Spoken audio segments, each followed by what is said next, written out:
So the next topic is creating a route table. And once we create the route table, we are also going to associate the route table to subnet. So if you go back here, you can see this has route table.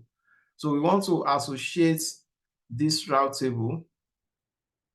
So we're going to create a route table and we are going to associate it to subnet. Let me go back up here. Yeah, like this. This is what we want to do. We're going to create a route table and we're going to associate it to subnet. So each route table can have that like this. This is exactly what we want to do here. Create public route table and create private route table and attach it to our subnet. So to create a route table, go to route table. Remember, when you create your VPC, it comes with a route table. We can still use that route table or we can create our own. So it's always advisable when you have multiple subnets like this, the best practice is that you can let all the public subnets, if you have multiple public subnets, let's say you have 2 or 3 public subnets, let all of them use the same route table. But if you have 3 private subnets, let each one have their own specific route table. That is the best practice. And that is what we are going to do. But because we only have one subnet, so we are going to have 2 subnets. I mean, we only have 2 subnets. So we are going to have 2 route tables. A public route table and a private route table. So the current route table that comes with the VPC, I'm going to use that for the public route table. So I'm going to rename it to Walmart public route table.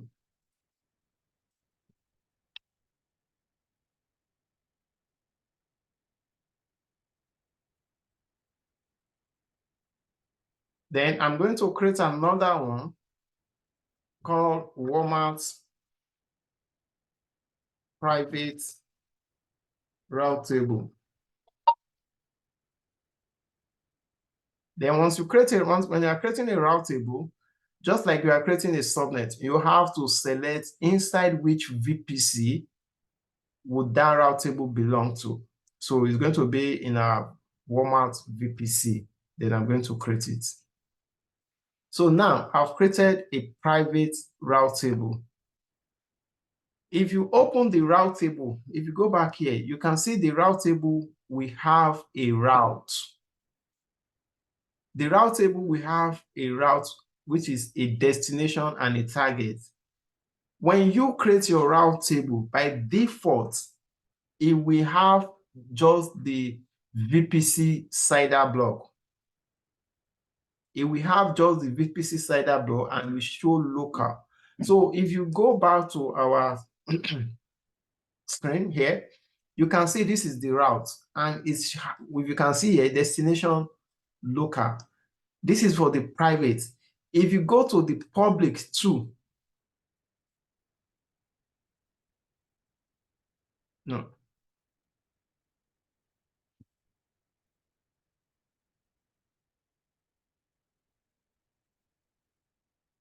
So if you go to the public too here, and if you open it, or just scroll up, go to the route, you can see here too, it only have the local and nothing else. So that tells us that both of them, they are the same. Despite that, we name our route table private and public, but both of them have the same route, which means they are the same. And because they are only showing local, that means they are private. So any subnet that is using this route table the way they are currently, they are private, irrespective of the name that you give to them. So how do we make sure now that, how do we associate route table to a subnet. By default, the public route table, if you create any subnet by default, all the subnets will be associated to the public or the default route table. And if you go to subnet association for all your route table or from the subnet, let's go to the subnet. If you open any of these subnets, you will see, if you go under route table association, you will see that it's associated to the public one, which is the default one. And that is, and if you also go to under the route table, you will see under subnet association, you will see that subnet without explicit association. That means if you create a subnet and you do not select any route table to associate that subnet with, it will be associated with the default route table.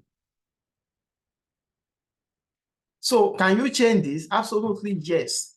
So what we want to do now is to manually associate them. So if you look at the public, we want to associate it to the public subnet, and the private, we want to associate it to the private subnet. So let's go to our subnet, pick the private, action, route table association, then select the route table that you want to associate it with. Because it is a private subnet, I'm going to associate it with private route table. Just select the route table, then save. Then go to the public subnet, action, route table association, then select the public. The public is already selected, but I'm still going to save it. So now we have explicitly associate our subnet to the route table. So this is what we have currently now.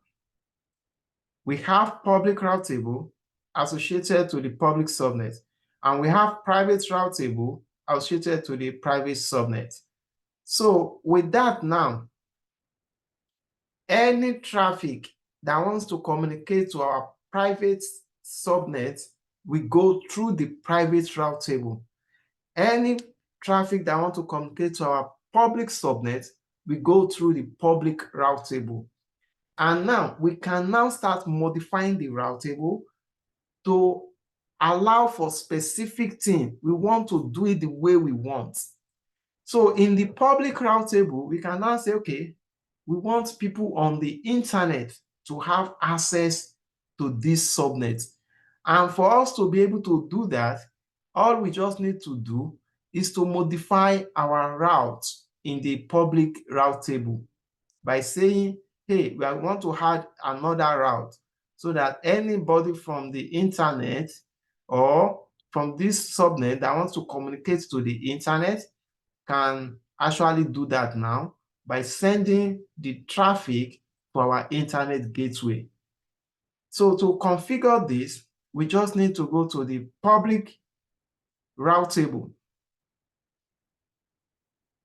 And we're going to edit the route by adding another route. I'm going to select the IP CIDR block. I'm going to select the target. So the target we are selecting here is internet gateway, meaning that any traffic that is going to the internet is always represented by 0.0.0.0/0. And if any traffic is going to the internet, it should be sent to the internet gateway. And we have to select the internet gateway that we want to send it to. Then we save. Until you do this, your public subnet is private, but immediately you modify the default route and add a public route table. Add a public route and the internet gateway to it, then it becomes a public subnet. So now our subnet, this subnet now is now officially a public subnet.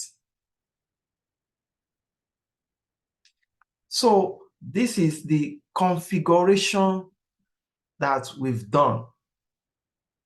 We have our VPC. Inside that, we create subnet. Inside the subnet, for the subnet, we create a route table. We associated it with the subnet. The router is automatically created by AWS from behind. Once you create a route table, they have a route automatically. So you don't need to worry about that. All you just need to do is to create a route table. And now you can now go further and be deploying resources in your subnet. So let's just go and deploy a web server in the subnet that we just created. So to deploy a web server, go to your EC2, click on EC2,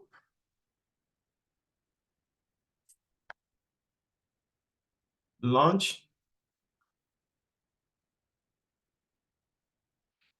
So I'm going to be a little bit faster with this. I'm going to call it Walmart Web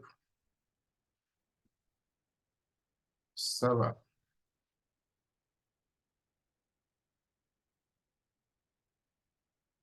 Then I'm going to select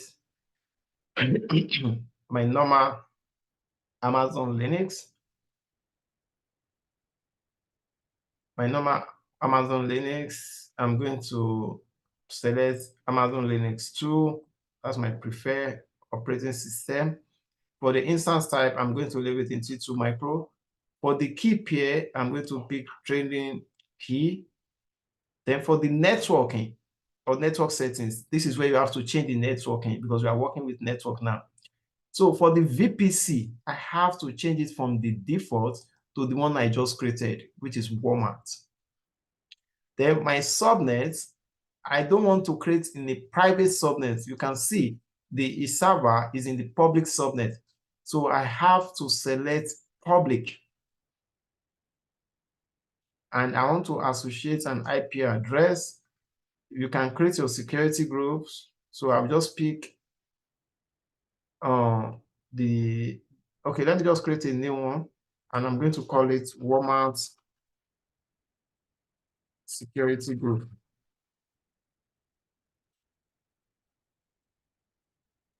And I'm going to say it's allow for 80 443 and 8443 and port 22. So we can see this has port 22 already, but it does not have 80 and it doesn't have 443. So I'm going to add 80.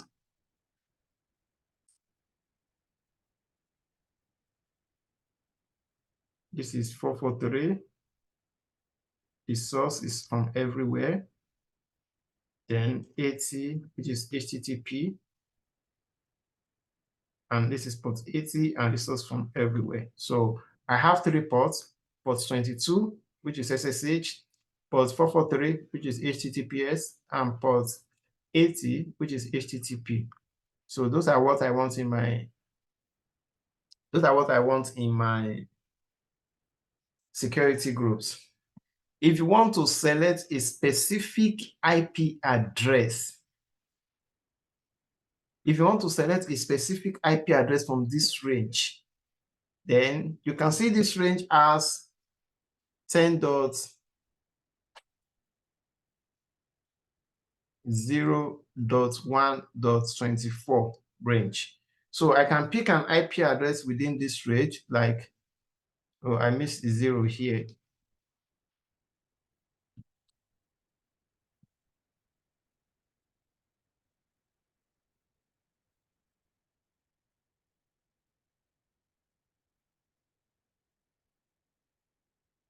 So I can pick an IP address from this range, like 10.0.1.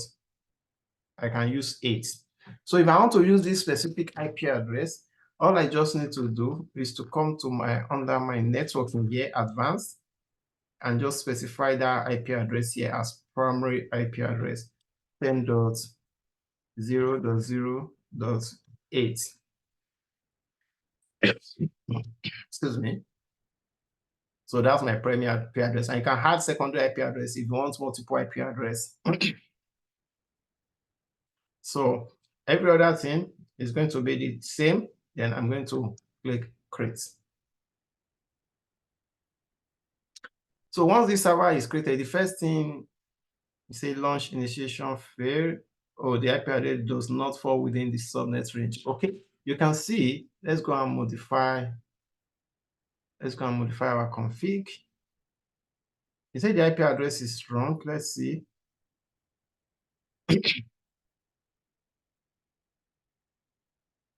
So if I have not picked the IP address, we'll have created it. We just pick a random IP address for us. So the CIDR block that we pick is 10. Yeah, this is 10.0.10.0.1.0/24. So 10.0.1/20. But that's correct though. Okay, let me just change the IP address to, oh, here. This is supposed to be 1. Yeah, that's why I say it's not within. So that's why you can see now it doesn't give us that error and we are good. So if one thing I want to check, let's first, once we open it, where is the server? Let's refresh. So this is the server here, Walmart server. The first thing I want to check, does it use our IP address that we specified? Let's go and check, open it. And that is the private IP address. You can see it used the IP address. Then he also gave us a public IP address that can change anytime, but this one doesn't change. This is permanent. That's the primary IP address. So what's inside? Let's check the VPC. You can see the VPC ID is using our Walmart VPC and is using our public subnet. So you can connect to this server from anywhere because it's publicly accessible. Because if you go to the security group, we say port 80 is allowed, port 22 is allowed, port 443 is allowed. And that's why. If I go to, let's try to connect to this server really quick.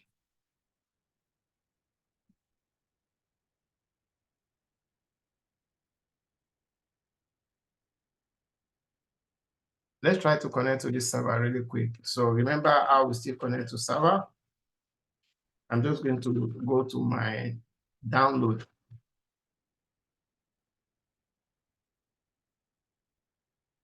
So SSH-I, my key is training key.pem. The server is EC2 user at, let me get the IP address. You're using the public IP address, don't forget. Then I press enter, say yes.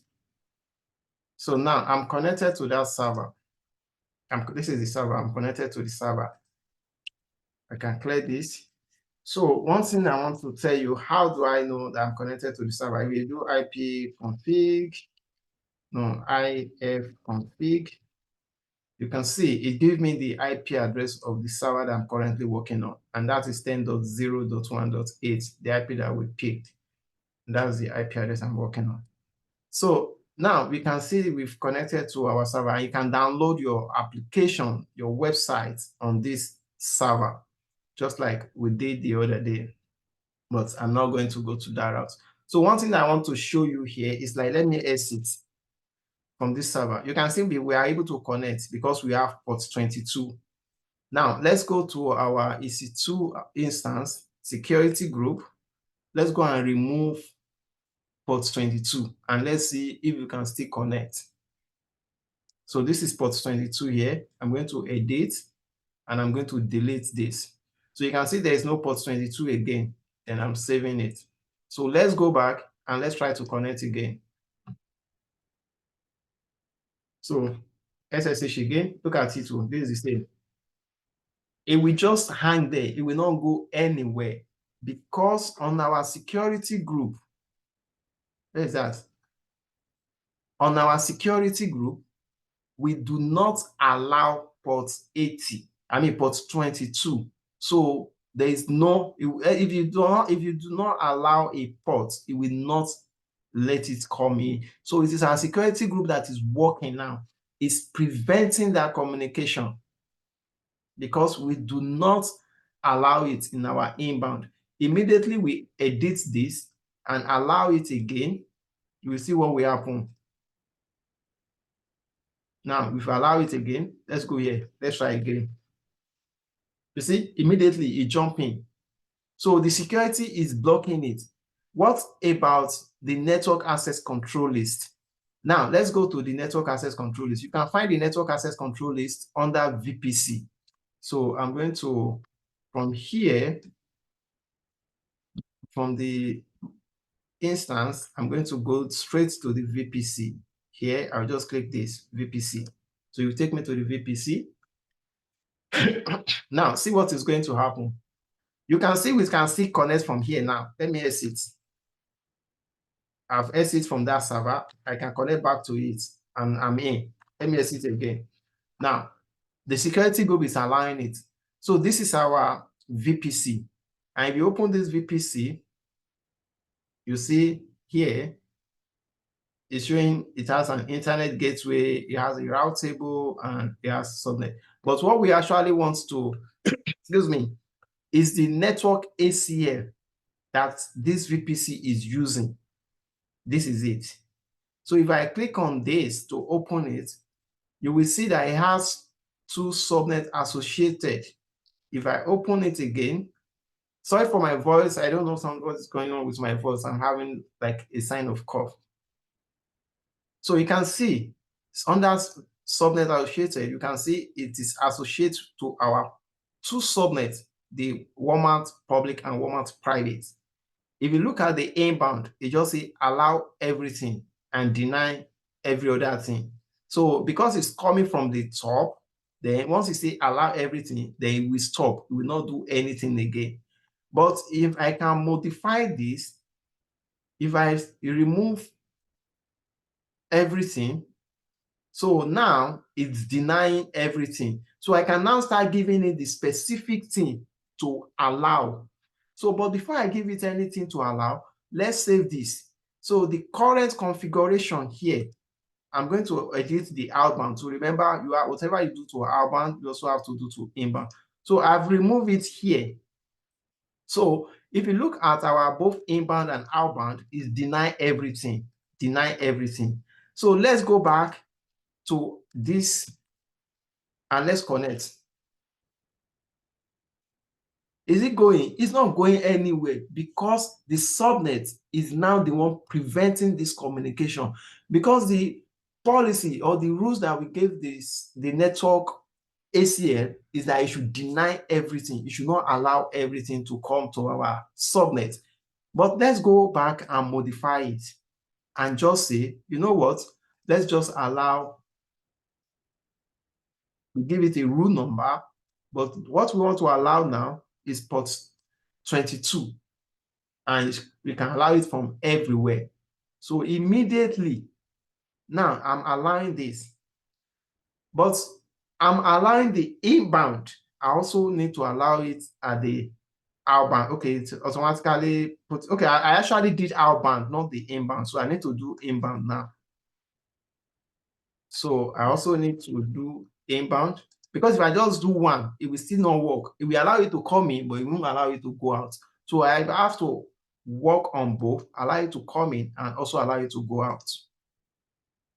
So you can now see both the inbound and the outbound, port 22 is now allowed. So if we go back and try to connect again, it will not give us, okay, it's still giving us issue. Let's see. Do I say anything? Okay, we have port 22, SSH allow. Then what about the inbound port 22, SSH allow, then deny every other thing? Yeah, it shouldn't give us any issue now.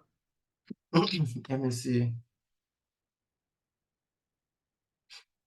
Yeah, so one thing I will tell you to do at work is that always avoid using the default settings that comes with AWS.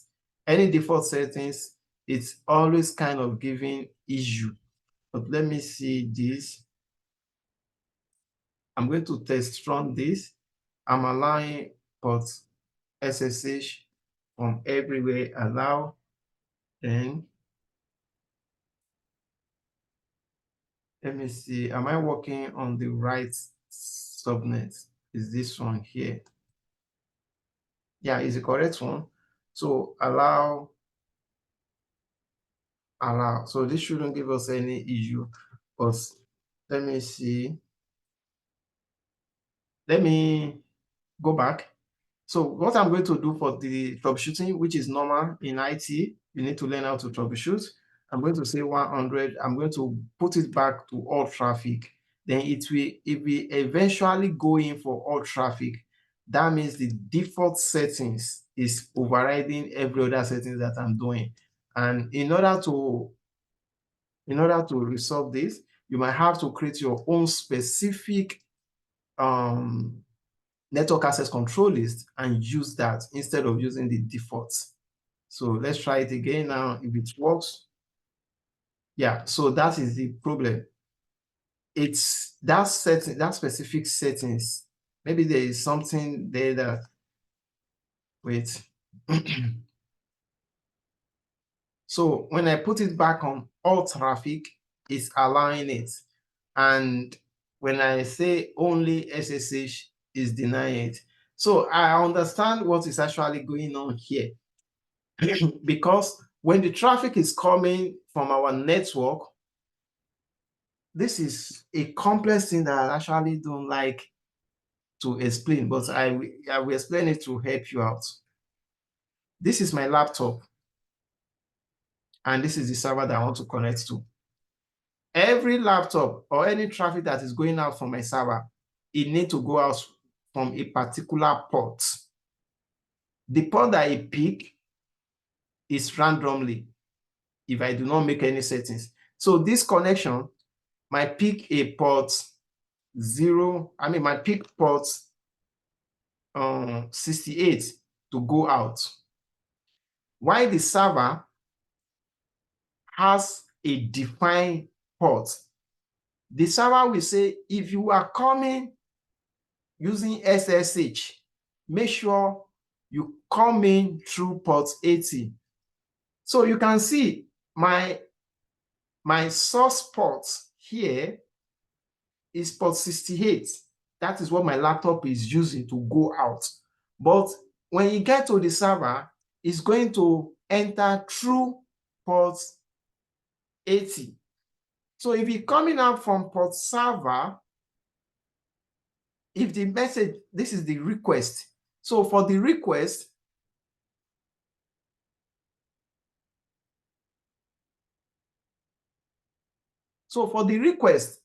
the source port is 68 and the destination is 80. But when for the response now, it's going to change. For the response is going to change. When it's going out here, it will still go out through port 80. But my server now will be coming in. It might use, when you want to come in, it will want to use 68.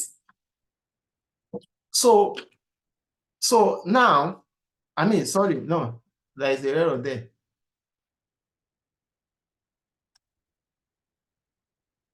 So because the server now need to send response, the server will now say, hey, the destination is port 68 because that is what my system used to come. So when the server want to send message back, it will say, oh, the destination address is 68 and the port and the source port is 22. So this is where the complex is. Remember, on our network access control list, we only open port 22. We do not open port 68. So it's still going to be blocking it. So that is why it's always, always, always advisable to be very careful when you want to modify the network ACL if you don't know which port the two systems will be using to communicate. For the server, you know that the server is using port 80, that is fine. But what about the other system that is coming in? So in that way, most cases, companies tend to only protect or modify the security group, and most of the time they will leave the network ACL unchanged, and they will use another means to control security on the network ACL. But if you are so sure of what traffic the network is coming from and where it will go to, then you can use the network ACL. So you can see when I change it back, the reason why it's not allowing it is because when I pick port 22 to come in, it actually used that. But when it's going out, okay, let's do this. I'm going to say inbound port 22 should allow, then outbound, I can allow anyone. So this is what I want to do. Inbound port 22, outbound,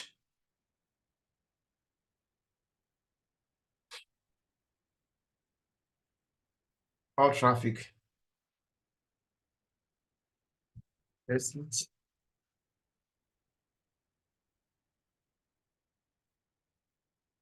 Yeah, if I leave this thing for long without touching it, it will automatically hang.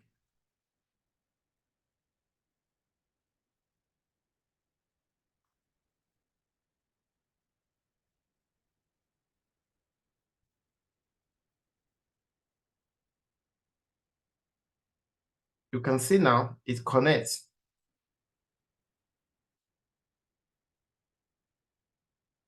Because the inbound now, I say, okay, allow inbound on port 22, but outbound, you can use any port. If I switch now, let's see. So let's block the inbound again to port 22 only. And the outbound also to port 22. So both of them are now on port 22. If I exit,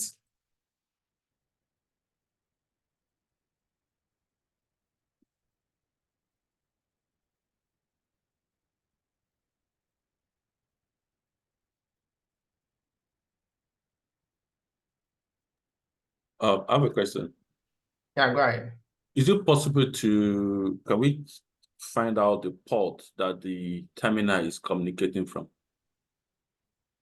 Yeah, so it's kind of complex to find out, but you can actually do it.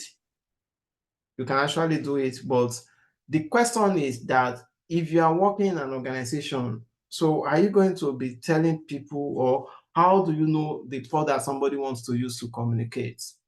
So for organization, they might tend to like limit port. They might already configure their system to only pick a specific port that the terminal is communicating from.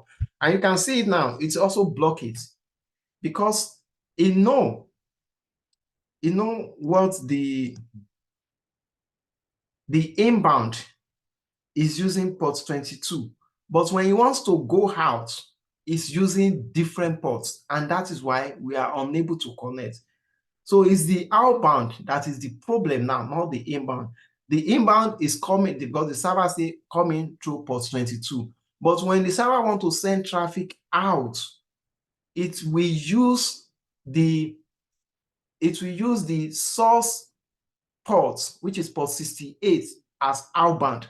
But here, we don't open that port on our outbound, so that's why it's blocking it. So the only option that we can do is to say, okay, for the outbound, let's use any traffic, and okay. But inbound, anything that is coming in, you have to come into port 22. So with this kind of configuration, we will be able to connect. All right. I think that I know this is a very long class. Make sure you watch the video several times and practice it. So I'm going to stop the class here. When we meet tomorrow, we're going to jump into storage. All right, any question? All right, if you don't have question, I understand, but just make sure you watch the video. If I talk too fast, slow me down to talk slowly. And most of the time when I'm watching my own video, I always like increase the speed because I talk too slow. And so if I talk too slow, you can also increase the speed so that I talk fast. And just make sure you watch the video several times to understand it. And what's the issue that we have here? It has actually come out in an interview for me before. And it's actually an AWS interview that the guy was asking me about the specific configuration. Like if two servers wants to communicate, the ports, are they going to use the same ports for both the inbound and the outbound? And if not, what's going to happen? And this is exactly the thing that at times when you configure things on AWS or any cloud, it will not work. And majority of the time is all these settings that is going to be blocking. Outbound might be blocked, inbound denied, or the inbound might be denied and the outbound is blocked. Sorry guys, I don't know what's going to go on with my voice. I'm kind of having cough, but please don't mind, don't be offended. So if you are watching this video later, if you have questions, please drop it in the comment section. Or if you have any other things for me to discuss about this topic, you can also drop it in the comment section. All right. Thank you guys. See you in the next class.